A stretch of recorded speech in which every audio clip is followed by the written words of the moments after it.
Ku angkat suara pujian, ku agungkan namamu, ku beri kemuliaan dan hormat. Ku angkat suara pujian, ku agungkan namamu, sebab Kau besar, perbuatanmu ajaib, tiada seperti Engkau, tiada seperti Engkau, sebab Kau besar, perbuatanmu ajaib, tiada seperti Engkau, tiada seperti Engkau.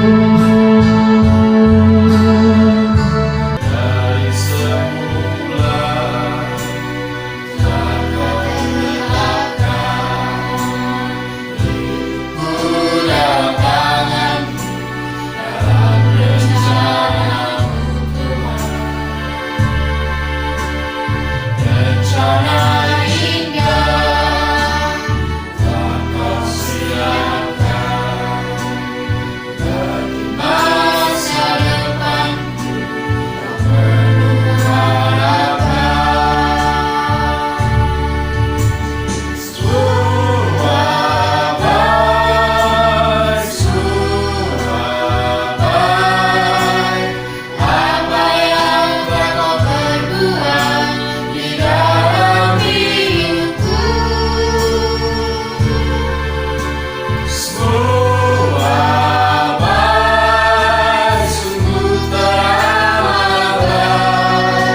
bacakan 1 Tesalonika pasal yang kelima. 1 Tesalonika 5 ayat yang ke-18. Firman Tuhan berkata, mengucap syukurlah dalam segala hal, sebab itulah yang dikehendaki Allah di dalam Kristus Yesus bagi kamu. Jadi firman Tuhan pagi hari ini kepada kita semuanya mendorong untuk kita mengucap syukur dalam segala hal.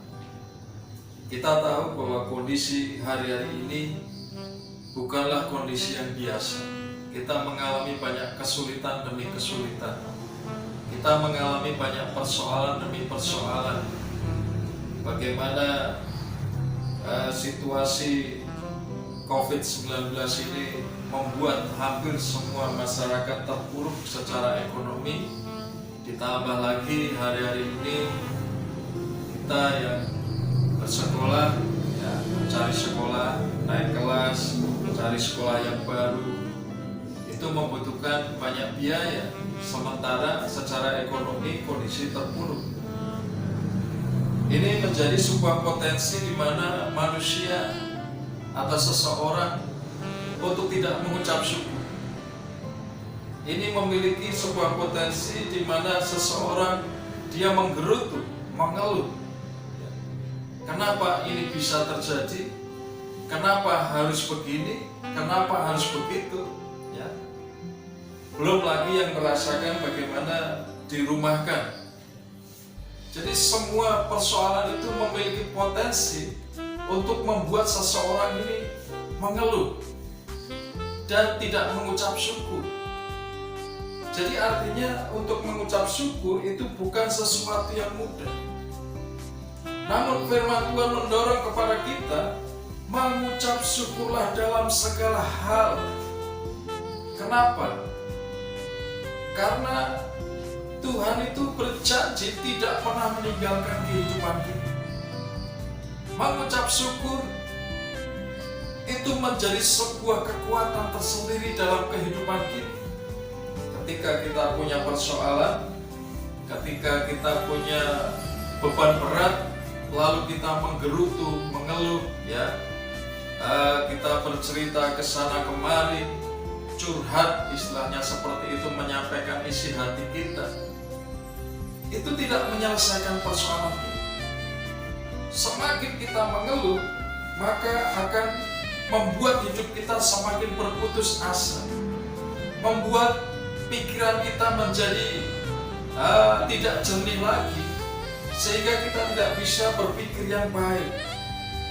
Kita akan mulai menyalahkan antara satu dengan yang lain. Wah, ini gara-gara si A, aku mengalami seperti ini. Ini gara-gara si B, aku harus begini. Ya.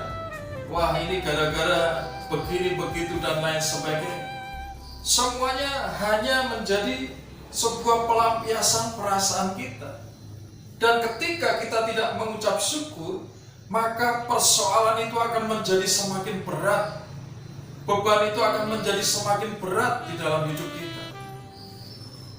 Oleh karena itu kita renungkan firman Tuhan ini, kita pegang dalam hidup kita. Firman Tuhan mendorong kepada kita mengucap syukurlah dalam segala hal.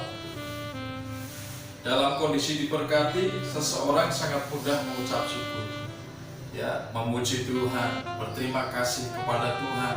Kenapa? Karena semuanya serba dicukupkan, semuanya serba melimpah. Tetapi di dalam kondisi terpuruk, di dalam kondisi beban yang berat, disitulah iman kita itu diuji. Apakah kita masih mampu mengucap syukur ketika kita di dalam kondisi yang seperti itu? Seorang tokoh Alkitab bernama Ayub. Ayub adalah seorang yang kaya raya, tetapi di sisi lain dia juga adalah orang yang cinta Tuhan. Dia disebut sebagai orang yang saleh. Ketika kaya raya, anak-anaknya berpesta pora, dia biarkan anaknya bersuka cita, melakukan segala hal yang mereka inginkan. Dia bisa mempersembahkan korban syukur kepada Allah. Kenapa? Karena berkelimpahan. Tetapi ketika iblis, ya, datang kepada Allah, setan itu datang kepada Allah, ya, lalu meminta untuk menguji Ayub, dan Allah berkata, sekarang dia ada di tanganmu. Maka apa yang terjadi? Yang terjadi adalah harta benda, seluruh kekayaannya habis. Anak-anaknya mati semua. Banyak hewan ternaknya juga mati. Boleh dikatakan dia jatuh miskin, tidak memiliki apa-apa lagi. Ditambah lagi di dalam kondisi terpuruk, tidak punya apa-apa, miskin, dia masih mengalami sakit. Sakit yang membuat dia tersiksa, sakit yang membuat dia terlihat begitu menjijikkan, sehingga teman-teman, sahabat-sahabatnya mulai menjauhi dia. Seseorang seperti Ayub ketika menghadapi situasi seperti itu sangat berpotensi untuk tidak mengucap syukur. Tetapi ketika kita melihat apa yang dialami Ayub, ternyata Ayub masih bisa mengucap syukur. Ayub masih bisa menyerahkan persoalannya kepada Allah. Dia berkata, aku datang dengan telanjang, aku juga akan kembali dengan telanjang. Artinya bahwa dia datang ke dunia ini tidak membawa apa-apa, kosongan, ya, sama seperti kita semuanya.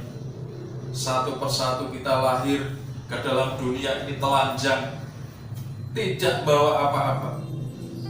Sehelai pakaian pun enggak, emas perak permata juga enggak, telanjang bulat. Dan ketika kita meninggalkan dunia pun sebenarnya sama, tidak ada sedikit harta benda yang kita bisa bawa untuk masuk dalam surga. Harta benda duniawi kita tinggalkan semua. kita kembali kepada Allah Sang Pencipta. Ayub berkata, dengan telanjang aku datang, dengan telanjang pula aku akan kembali. Itu membuktikan bahwa untuk mengucap syukur dibutuhkan hati yang terbuka kepada Tuhan, ya, menerima apapun yang Tuhan berikan dalam hidup kita. Diberikan berkat banyak, puji Tuhan. Diberikan berkat sedikit, puji Tuhan. Tidak diberikan berkat pun, puji Tuhan. Kita yakin dan percaya bahwa sebenarnya hidup kita itu tidak pernah tidak diberkati Tuhan. Amin. Hidup kita itu diberkati Tuhan terus. Dia berkata, aku akan menyertai engkau sampai kesudahan zaman. Sehingga ketika kesulitan itu terjadi, ketika persoalan itu terjadi, maka sebenarnya firman Tuhan ini memberikan sesuatu yang positif. Mengucap syukurlah. Dengan mengucap syukur akan menguatkan iman kita. Dengan mengucap syukur akan mendatangkan sukacita. Dengan mengucap syukur memberikan kesadaran kepada kita bahwa Tuhan yang hidup, Tuhan Yesus yang kita miliki, Dia tidak pernah meninggalkan hidup kita. Kalau burung pipit Tuhan hargai sedemikian rupa, apalagi kita sebagai umat milik kepunyaan. Kita pasti akan ditolong oleh Tuhan, kita pasti akan disertai, dan kita akan dipulihkan oleh Tuhan. Oleh karena itu saat pagi hari ini melalui firman Tuhan ini, firman Tuhan berkata, mengucap syukur itu adalah sesuatu yang dikehendaki Allah di dalam hidup kita yang sudah percaya kepada Tuhan Yesus. Untuk mengucap syukur perlu sebuah kesadaran bahwa hidup kita itu ada di dalam tangan Tuhan. Setiap langkah kita sudah diatur Tuhan sedemikian rupa. Setiap persoalan hidup kita Tuhan izinkan terjadi, tetapi tidak sekali-sekali Tuhan biarkan kita jatuh karena persoalan itu. Tetapi melalui persoalan itu Tuhan ingin menunjukkan betapa hebatnya Dia di dalam hidup kita, betapa besarnya Dia di dalam hidup kita. Ketika persoalan datang, mari kita datang pada Tuhan. Kita berdoa kepada Tuhan, menyerahkan beban kita, persoalan kita kepada Tuhan. Di situ kita bisa mengucap syukur. Oleh karena itu saat ini biarlah firman Tuhan, perenungan kita di hari Minggu yang bahagia ini boleh memotivasi hidup kita. Apapun yang terjadi dalam hidup kita, mari selalu mengucap syukur kepada Tuhan. Dengarkanlah firman Tuhan. Dan ketika mereka sedang makan, Yesus mengambil roti, mengucap berkat, memecah-mecahkannya, lalu memberikannya kepada murid-muridnya dan berkata, ambillah, makanlah, inilah tubuhku. Mari kita makan bersama-sama di dalam nama Tuhan Yesus Kristus. Dengarkan firman Tuhan.